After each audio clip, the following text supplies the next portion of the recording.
Welcome.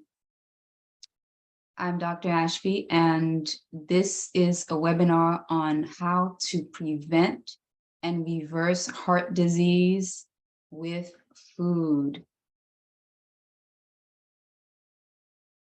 So I have been classically trained in medicine and have practiced medicine for over 17 years, internal medicine to be exact. Before that, was a registered nurse and enjoyed helping people for more than half of my life so far, and have recently certified in something called lifestyle medicine to use lifestyle, food, and our habits to help reverse disease. I want to remind everyone that these talks are educational and not to be a substitute for medical advice. Continue to consult your physicians for any health-related concerns and individual questions related to your health. Lifestyle medicine, for those who are not familiar with it, is a relatively newer subspecialty of medicine that focuses on these 6 pillars that can really affect someone's life: nutrition, exercise, exposure to toxins, ability to manage stress, whether the sleep quality is good, and whether there are healthy relationships. If any one of these is impaired, there's likely to be an impact on the person's general health and well-being. I mentioned in the Heart Health 101 webinar that knowing our risk is important, and we can know our risk by calculating something called the ASCVD, which stands for atherosclerotic cardiovascular disease risk. You can plug this into Google, you bring up a calculator, put in the numbers required, and get a percent risk of having a heart attack or a stroke. It's important to know that risk, and once you know it, it's also important to know how to improve or reduce any cardiovascular disease risk. And I shared a true story about a patient of mine who, when I had been working in the hospital, was brought in after starting a New Year's resolution, went jogging, had a massive heart attack. This was a surprise to him and his fiance. And unfortunately, a week after taking care of him, as I passed the baton to the next physician who were going to stay as a hospitalist on board in the ICU, organ donation was the conversation, as this man did not survive his heart attack. So as January looms around every year and everyone's making resolutions to get fit, remember that knowing the risk is as important as taking a decision to get exercise going. Much like this man's case, half of the heart attacks are fatal the first time they happen. So it's very important to know where you stand. And in keeping with that, half of the American population has heart disease, which is the risk factor for heart attack. And we reviewed that heart attacks were the #1 killer of Americans, much more deadly than cancers and COVID in the past few years. And worldwide as well, cardiovascular disease is the #1 cause of death. So today's sharing is specifically to help give you a tool in nutrition called the portfolio diet to help reduce the risk of heart disease. Many people I've found in the office, when I mentioned a portfolio diet, have never heard of that particular diet. And I hope this will be helpful for you in your continued health journey in avoiding or reducing or reversing heart disease. We know it's preventable and there are lifestyle-related risk factors, but can it be reversed? Let's say you have a high risk already or someone's already on medication. Can this be reversed with lifestyle? And we will explore that today. The issue with the cholesterol and heart attack is that the cholesterol lines the artery. It damages the small lining, which is called the endothelial lining, which when that lining is damaged, cholesterol that's traveling in this vessel here can easily get underneath the lining and build up. That buildup is what we call plaque. And when this plaque stays underneath this tiny lining, more plaque coming in can cause a rupture. And that rupture is what the body tries to cover up or close up or stop with a blood clot. And the blood clot is the instant heart attack that is almost 50% fatal. And so the problem begins with the lining getting damaged by circulating LDL cholesterol, the lousy particles, LDL, the bad cholesterol, and then cholesterol accumulating here until that soft plaque ruptures with more damage to the lining, and a clot is then causing an acute heart attack or an acute stroke. So there are two types of cholesterols generally that we discuss. Today's conversation will focus on the LDL and how to reduce that, because this is the type that tends to stick and damage the lining of the artery and cause the issues that we want to avoid.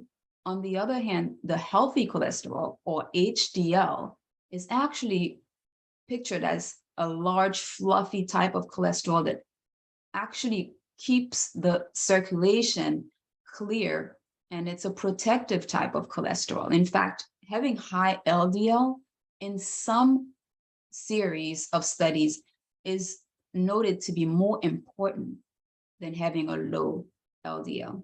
So we don't have a problem with the HDL. We want a lot of that. It's the LDL that we want to reduce, and we'll learn how to do that.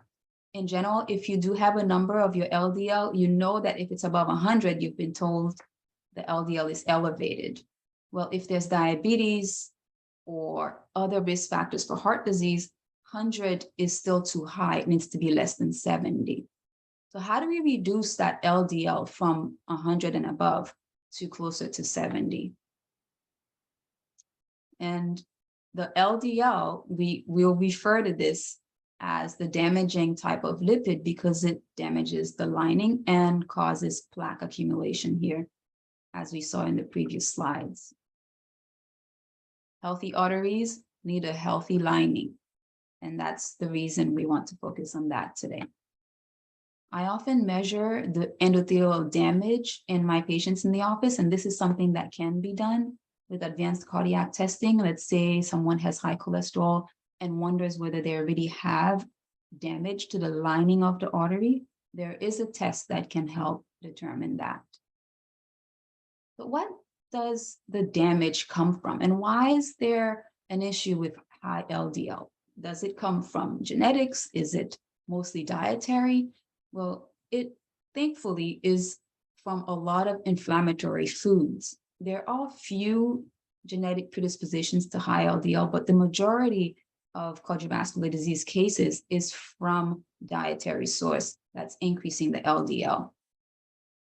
Some of those foods are listed here, and this person highlighted is Dr. Esselstyn, which some of you may know from the Cleveland Clinic, and is a proponent of plant-based eating because he has noticed, as a cardiologist who used to do a lot of open heart surgeries, that when he put his patients on plant-based foods, that they actually reversed their heart disease. And I'll show you the specific studies that he did. Other sources have confirmed that our American diet causes about half of all of our heart disease and strokes.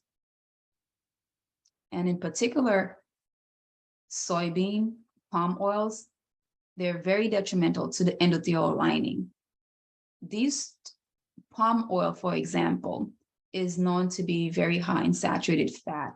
And some of the other bean or seed oils have high pro-inflammatory agents, so they cause inflammation, which in turn can affect the lining of the artery. When there's plaque in the artery, and they do an angiogram, which is a picture with a dye, you see a narrowing, almost no dye going through on the artery. And that's how it's diagnosed on angiogram, that there is a blockage, that there's plaque. It's essentially the plaque on either side causing narrowing of the vessel. And traditionally, we would put a stent in here with the help of a balloon. Sometimes we would balloon open that area or sometimes a stent is left in there so that the opening can be maintained. So you'll see a picture like this again later, which shows you an angiogram of a blood vessel that's supposed to be the same caliber here and there, but in this area of the narrowing, you don't see any of that flow.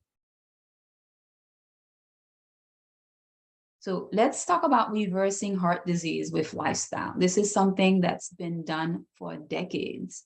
Back in the 1990s, published in the Lancet. Lancet is one of our premier scientific medical journals.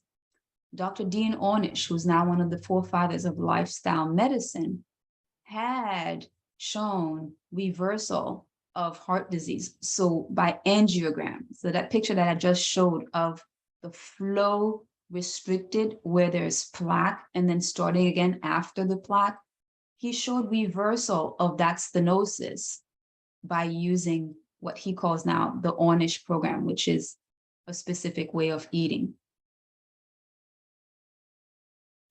That article in the Lancet in the 1990s was titled, "Can Lifestyle Changes Reverse Coronary Artery Disease?" And it was called the Lifestyle Heart Trial by Dr. Dean Ornish. What he did was put his patients on a very low-fat diet, which was less than 5% of the daily calories. If you are someone who is familiar with macros and can think about having just 5% fat for a day, you know this diet is not easy, as fat is something that adds up very quickly in the diet. So if you have to keep it at less than 5%, you have to be very meticulous about your diet. So he also used some stress management and movement. And this program is now recognized by Medicare and paid for by Medicare in some hospital systems as one modality that can help to reverse heart disease. So can we do it? The answer is yes. And he's written a second book about how to do that. His particular program costs thousands, but I mentioned it is covered by Medicare, and people would have to check with their individual insurances to see if that's something that they would qualify for. In our local communities, our local hospital does provide this program, lifestyle program. And so you have to qualify, which means oftentimes you have to have advanced cardiovascular disease and perhaps maybe you already had a heart attack to be eligible to have this covered by insurance. So there's another doctor, a cardiologist that I mentioned earlier, Dr. Esselstyn, who's at the Cleveland Clinic, who's also a lifestyle MD, who uses whole food plant-based diet to help his cardiac patients, and he performs a lot less surgeries on them now. He's published over 1,000 case studies of heart disease reversal. We're not just talking prevention now, we're talking actual reversal of plaque. And this is an angiogram that he published of one of his patients that had a diseased artery. As you can see, before the blockage, the artery is wide open. This is in the heart. In this area here, there's a small trickle of the blood before it continues on. And after a plant-based diet, which was a little bit less strict than the Ornish, a little bit more fat, there was complete flow within the artery.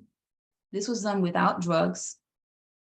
And he did not actually use any oils in this diet. And the effects last for years. These are other angiograms of other patients that he's shown improvements in. One who started at 80% blockage, who continued on the plant-based whole food diet, no oils, no inflammatory foods. A year later, it was 45% blocked. And 2 years after that, it was completely open. So the effects and continue to improve over time. And heart disease is not a condition that we are doomed to. There are ways to improve it, even with lifestyle. So the success rate was over 99%, as you saw. So the lifestyle approach is something that can be successful. It is scientific. It's been published. It is recognized by Medicare, and Medicare does pay for one lifestyle program that we know of. And within a structure, it can be really life-saving for someone who may not tolerate a procedure or may not want to have a stent or balloon placed that has disease. So do you have a plan? And I'm going to share with you one that may be useful if it works for you. So the portfolio diet was another study that was done to help people who could not tolerate a statin to see if their LDL and heart disease could be controlled with food. These are the categories of foods that were used on the portfolio diet: whole grains, fruits, vegetables, soy protein, and a specific amount of nuts and seeds, healthy fats. This diet is now published in a book called The Portfolio Diet for Cardiovascular Disease Risk Reduction and can be bought online.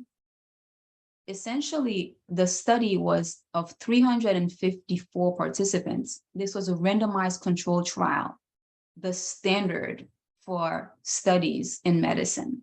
It was conducted 2007 and 2009. So a couple of years of patient follow-up. This wasn't just 3 months. So they really took a good time to evaluate whether this effect lasted.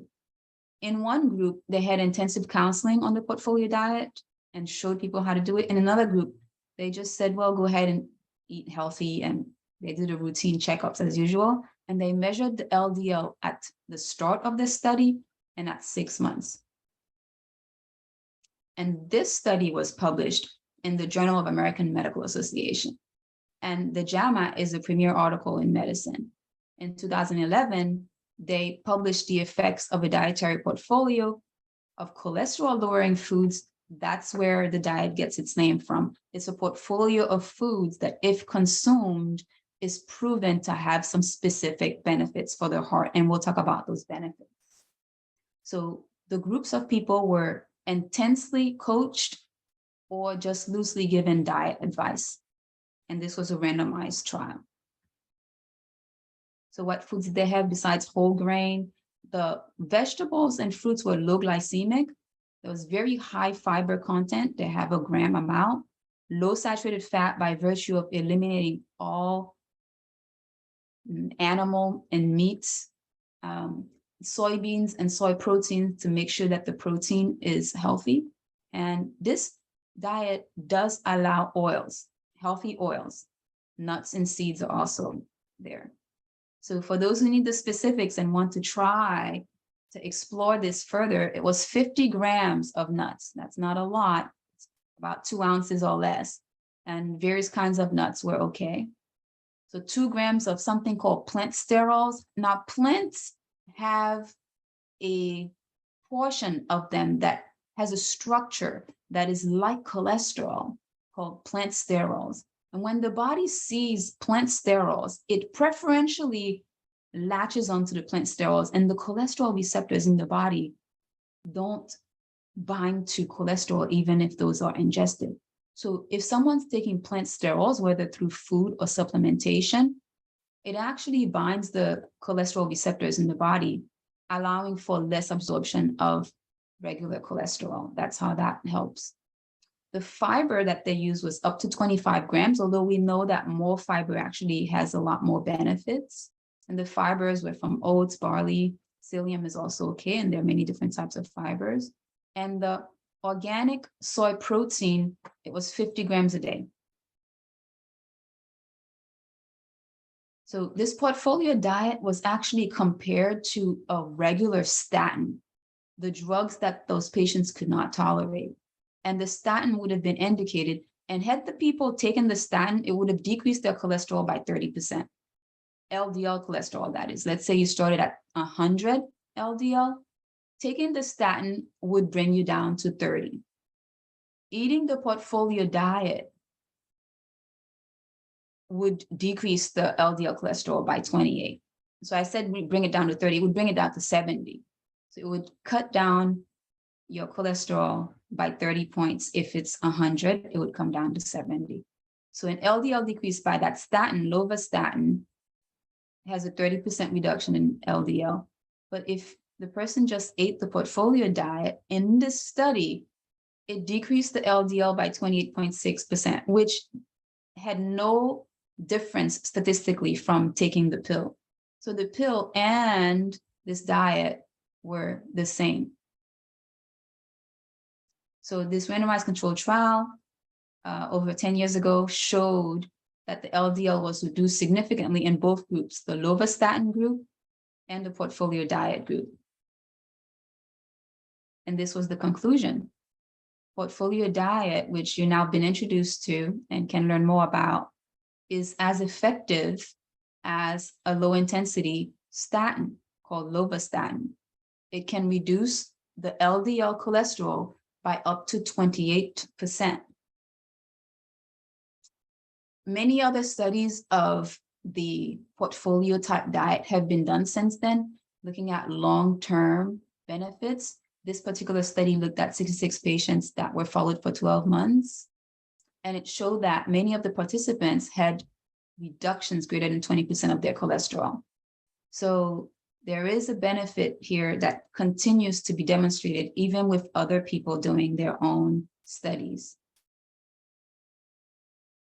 So in effect, diet works, and if done well, it can be as good as taking a statin.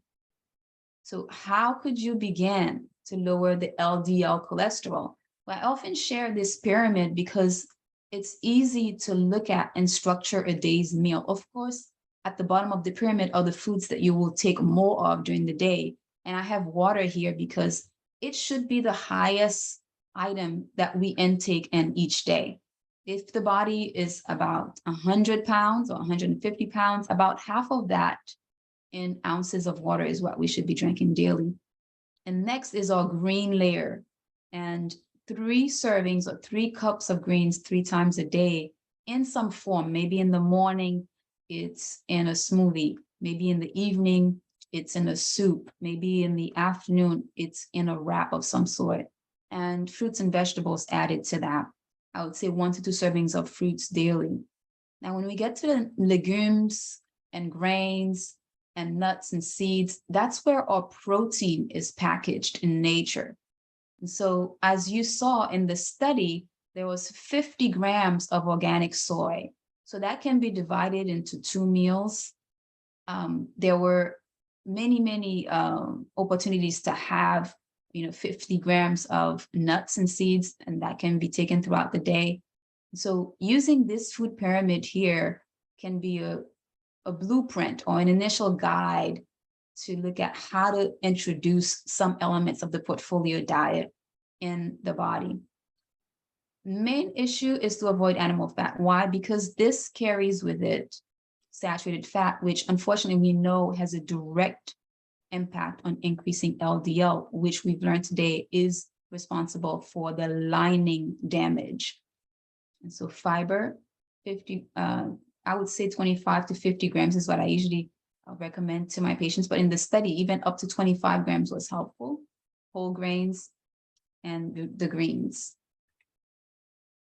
So I put on this slide here, coming to the end, a few ways to get more information on reducing heart disease and even reversing it. Dr. Esselstyn from the Cleveland Clinic has a website and YouTube channel with recipes, even this book. Dr. Ornish has some information online. This website, nutritionfacts.org, gives quick educational video snips to anyone looking to reverse disease with food. And of course, the portfolio diet, the actual details in this book, and the bullet points that we talked about today. So in summary, I'd like to thank you for your attention and remind you that heart disease is our #1 killer. And fortunately, it's not only 80% preventable, but it is also quite reversible. That endothelial lining can be damaged and can be restored. The LDL cholesterol is one of the major factors in heart disease, even though it's not the only one, as we learned in our last webinar on knowing your risk. It is an important factor because of the damage that it can cause to the lining. And the portfolio diet can reduce it by up to 28%, according to a study that we just looked at today. So having a goal is very, very good for the new year. It's always a good thing when people get excited and they set out to improve their health, but a plan is important to have with that goal. Otherwise, it stays a wish. A game plan for reducing heart disease might look like having a meal plan. Maybe that is based on the portfolio diet, having a small group or an accountability system, and then following some kind of a process to know if things are improving. And you might want to work with your doctor for before and after labs. So I want to thank you for your attention and remind you that lifestyle medicine is an up and coming modality or way to look at improving health, and that it has some very good options for some very serious diseases, and in particular heart disease being our #1 killer, seeing that blocked arteries can actually be reopened just from the way that we eat. I will stop now and take any questions that you have.